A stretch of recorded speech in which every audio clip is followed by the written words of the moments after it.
Sobre essa questão de ter dinheiro fora do país, por exemplo. Um ponto muito interessante, né? Você falou, terras, né, imóveis vão te proteger da inflação, porque o preço do metro quadrado vai acompanhando junto, né? Quem, por exemplo, aluga tem sempre um reajuste pela inflação. Só que isso te protege desde que a inflação não entre num processo totalmente descontrolado e hiperinflacionário. Porque a gente pega hoje um imóvel lá na Venezuela, um imóvel de esquina em Caracas valia muito mais lá no início dos anos 2000 do que vale hoje em dia. Então te protege até não proteger mais. E pensando naquele ativo, que não necessariamente significa que você está tirando dinheiro do país, mas tirando o país do seu dinheiro, que é o Bitcoin, né? Essa frase apareceu no documentário da Amazon que eu vi. Foi um estudante Pois então, eu repeti essa frase, eu não sabia quem era o real autor. Foi nesse documentário? Eu vi lá, eu não sei se ele pegou de alguém, mas quando eu vi essa frase, eu falei, nossa, brilhante, né?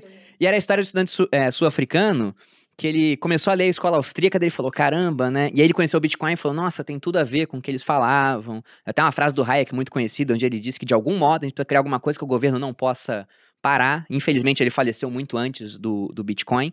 Mas você enxerga o Bitcoin sendo uma proteção contra esses processos inflacionários que os governos causam na moeda? Sem dúvida, e eu diria mais do que isso, porque não apenas ele é esse ativo digital escasso, então não pode ser inflacionado, e é mais escasso do que o ouro. O ouro tem reservas que não foram ainda exploradas, algumas estão desconhecidas. Daqui a pouco teremos tecnologia para tirar ouro de meteoros, então a oferta de ouro aumenta mais do que a do Bitcoin, que é limitada e chegará aos 21 milhões máximos e não tem como aumentar além disso. Então sim, é um ativo escasso. Mas, além disso, é uma blindagem adicional porque dá ao usuário a real independência do seu dinheiro. O caso como o Plano Collor é impossível para quem tem Bitcoin. Não existe, não tem como. A não ser que alguém bote a arma na sua cabeça e te obrigue a entregar seus Bitcoins. Mas numa canetada, bloquear os seus fundos, qualquer governo, exército, enfim, a maior potência mundial, não tem como fazer.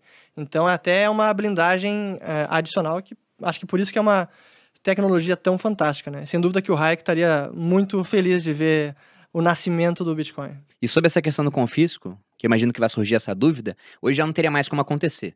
Não da maneira, vale lembrar, né? Não da maneira que foi no passado. Mas, aproveitando essa pauta de Bitcoin que você citou, você enxerga um mundo através dessa competição que pode existir entre um dinheiro privado e um dinheiro estatal, onde a gente teria uma ausência de inflação, talvez até de maneira mais estrutural, né? As coisas ficando cada vez mais baratas, um processo deflacionário. Porque se a gente for pensar, até na época do lastro-ouro, por exemplo, você tinha uma inflação porque havia descoberta de novas minas de ouro, então havia um aumento de oferta monetária, mas era sempre um aumento pequeno. E se a economia se tornasse mais produtiva, com mais bens e serviços, isso sendo mais ofertado, o aumento disso sendo maior do que o do dinheiro, então a tendência era que o dinheiro comprasse cada vez mais coisas. Você vê isso acontecendo novamente? No curto prazo, difícil. E talvez nem nas nossas vidas a gente vai ver uma economia com dinheiro que mantém realmente estabilidade de poder de compra. E não estabilidade do crescimento da taxa de inflação, que é o que hoje eles chamam de estabilidade de preços. Mas para usar o exemplo do ouro, é interessante como quando a gente vivia no padrão ouro, ou até mesmo na prata, durante décadas e séculos, realmente havia uma estabilidade de preços no longo prazo. Alguns anos eram anos inflacionários, mais descoberta de ouro ou mais crédito bancário na praça, isso fazia com que os preços aumentassem, mais dinheiro circulando. Mas esses episódios eram autocorrigidos por anos depois de deflação. Então a gente consegue ver, e tem um gráfico do Banco da Inglaterra muito interessante, de 800 anos do nível de preços. E a gente vê que de 1200 até 1971, praticamente, ou 1930, quando confiscaram o ouro nos Estados Unidos, ou forçaram a entregar por um preço X, a gente tinha anos de inflação, anos de inflação, anos de inflação, anos de inflação. Então, o índice de preços era realmente estável. E aí chega o século XX e esse indicador faz assim, ó, pá, é uma pancada para cima, porque a gente só tem taxa de inflação. Não tem mais esses episódios de correção, de deflação. Então, respondendo à pergunta, é difícil a gente vislumbrar que isso possa acontecer tão cedo, porque nenhum governo quer abrir mão da emissão monetária. Essa que é a verdade. Eu vou além, não é apenas abrir mão, mas proíbe qualquer concorrência. E foi o que acontece desde sempre, não é permitido a concorrência monetária.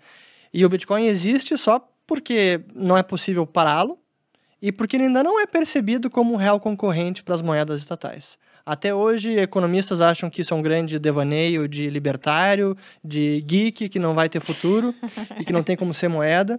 E por isso que até hoje é não ignorado, mas talvez subestimado. Mas difícil a gente ver nas nossas vidas, talvez, um mundo onde a economia cresça e os bens e serviços vão ficando mais baratos ano após ano. Que é o normal, como você explicou, né? O crescimento econômico ele é deflacionário por definição. Que é outra coisa que se ensina muito errado nas faculdades, todo mundo aprende, não, a gente precisa de... a inflação é importante para a economia crescer. Tem até educador financeiro que eu já vi falando isso já. Gente. Mas e é justamente o oposto. Se a gente imagina que crescimento econômico significa você produzindo mais, ter uma abundância maior de bens e serviços, é de se esperar que então os preços vão cair. Fique mais barato. Essa é a resposta natural. Mas isso só não acontece porque o outro lado da equação, que é o dinheiro, está aumentando cada vez mais e num ritmo maior do que a produtividade da economia. Por isso a gente tem essa inflação. E a inflação só não é pior porque a gente está muito mais produtivo hoje, né? Claro. Porque a gente pega mesmo com esse outro ponto importante. Pois é, de aumento de oferta monetária.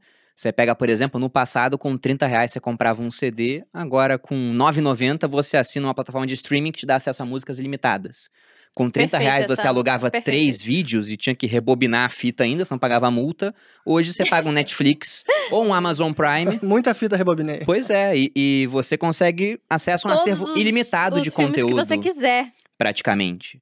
Então, por conta disso, devido a esse avanço tecnológico, vários preços ficaram mais baixos, apesar das tentativas do governo de deixar tudo mais caro através do aumento de oferta monetária. Esse é um outro argumento pelo qual a gente entende como os índices de inflação são muito deficientes. Sim, por isso que eu digo que é a melhor aproximação que nós temos para mensurar a perda de poder de compra do dinheiro. Mas não há nenhuma métrica que vai conseguir expressar com exatidão essa perda de poder de compra da moeda. Nenhuma.